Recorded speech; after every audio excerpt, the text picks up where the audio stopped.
Sweet Dan Sweet. Goes to show you just what's in a name, doesn't it? Here's a comic book review.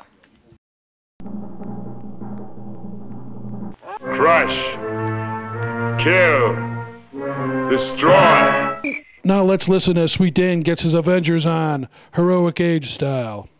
Hey folks, how you doing? Comic Book Man here. Welcome to my video outhouse. It's time once again for Sweet Talking Comics with Sweet Dan. That's right, Sweet Dan. And Sweet Dan's here at the video outhouse, which is coming to you from Alternate Reality, located at 111th and Kedzie in beautiful downtown Mount Greenwood. Alternate Reality, where all new comics are 15% off every day for everyone, and we do not sell wholesale frames. I'm sorry. We totally should. If you find me on the computer a wholesale frame, I know sell wholesale frame. If you find me on computer, he mistake. Go. Flowers? You sell flowers? Go somewhere else. The walls. But the walls. Deck the walls. Anyway, Oh man. we do sell new comics though. New comics are always 15% off every day for everyone, including the whole line of Avengers comics that come out every week. It is a heroic age. And there's a heroic age going on. We have entered the heroic age. And Sweet Dan's here to tell us all about the Avengers heroic age. How's it going so far? It is going surprisingly well. Surprisingly well. You know, it started off with the Avengers by Brian Bendis and John Romita Jr. and Klaus Janson and Dean White, the phenomenal art team behind books such as other Marvel books illustrated by John Romita Jr. Everything. A long run on Amazing Spider-Man. A long run on Amazing Spider-Man with Wolverine. Loeb. Or not Loeb, Jameis. There's I could go on and on. Anyway, Bendis sort of dismantled the Avengers, disassembled the Avengers he did so many years ago. Disassembled job right after Jeff Johns was doing the book. Right after Jeff Johns was doing the book, and he didn't have all the toys that everyone has always sort of celebrated as the Avengers that he was able to play with. There was no Thor. Thor was dead. Yeah. Steve Rogers and Iron Man were pretty much it. So 7-some years later, he's doing Avengers, and he's got all the big three, and he's got any Avenger that he wants. There's like a 2-page spread of people saying, yeah, I'm on the team, no problem. You know what I mean? I'm an Avenger! Steve Rogers wants me, no problem, I'm there. So it's pretty cool, you know what I mean? There's a lot of that sort of nostalgic feeling. If there was ever a character you wanted to see brought back, chances are, if they're not dead, they'll be back at some point in time. I was concerned. I'm a new Avengers guy. I got on board with the series around then. I always consider those like my version of the Avengers that I'm going to always remember as being my team, and I'm always, 20 years from now, I'm going to say, why isn't Luke Cage an Avenger? That was Luke Cage, Spider-Man, Wolverine, Captain America, Spider-Woman, Ronin, Iron Fist, Doctor Strange. I could go on and on. Yeah.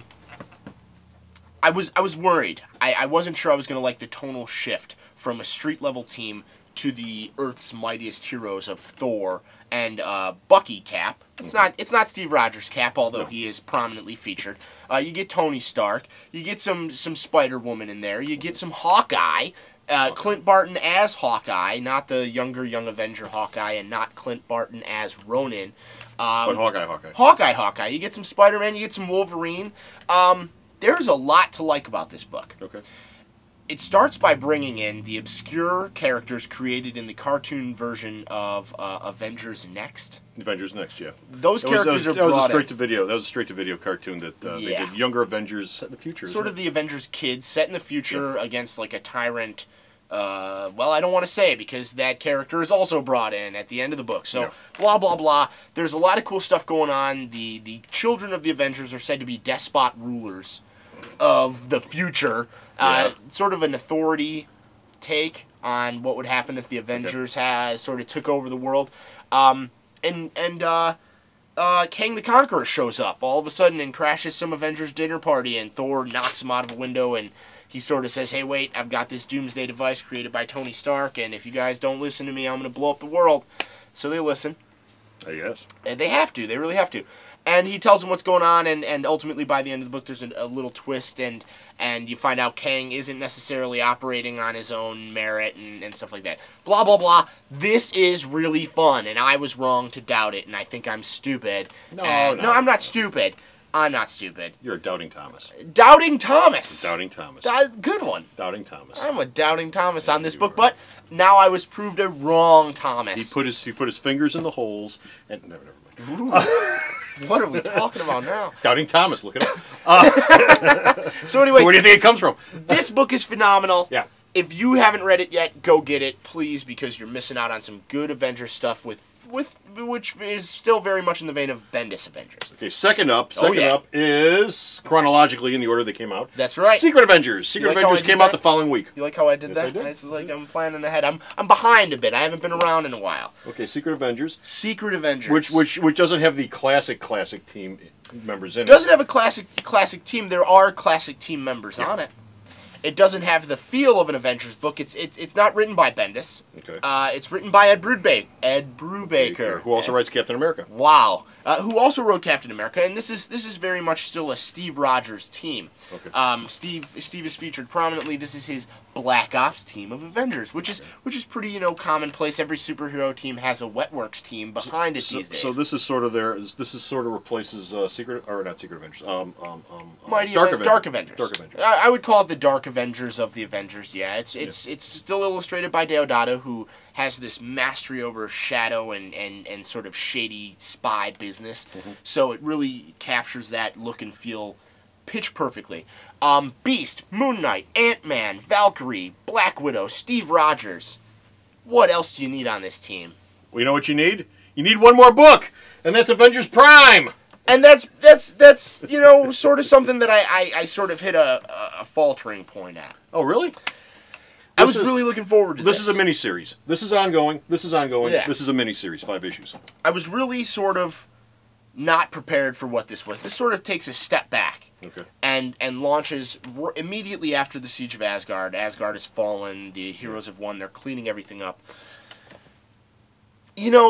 Brian Michael Bendis and Alan Davis are both phenomenal creators in their own right. This is the first time Bendis and Davis have worked together. Really, really looking forward to this. Yeah. I love Alan Davis's pencils, very classic stuff. I love Bendis's work. I don't think they don't mesh well. Yeah.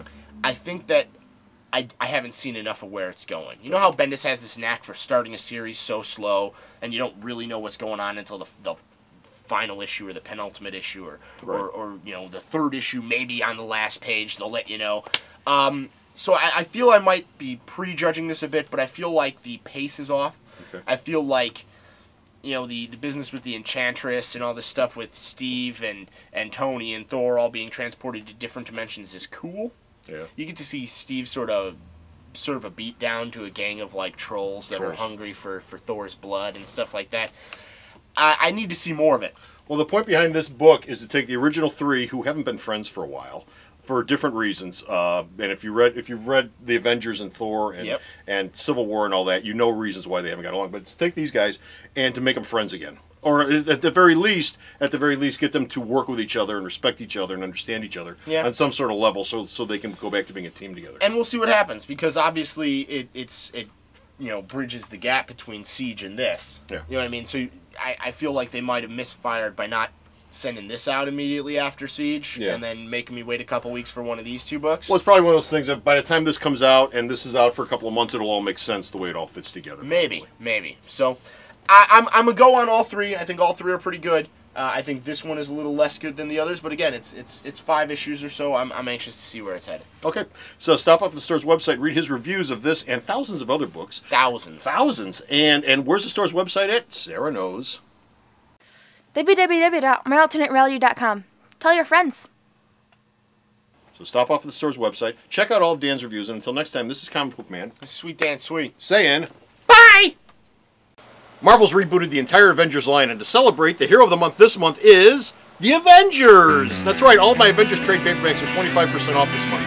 New, Mighty, Initiative, West Coast, Masterworks, soft covers, hard covers, East Coast, West Coast, Justice League, no, not Justice League. All of my Avengers trade paperbacks are 25% off all month long to celebrate, so don't you dare miss it. Stop down. They'll be from the first of the month to the last of the month, all month long.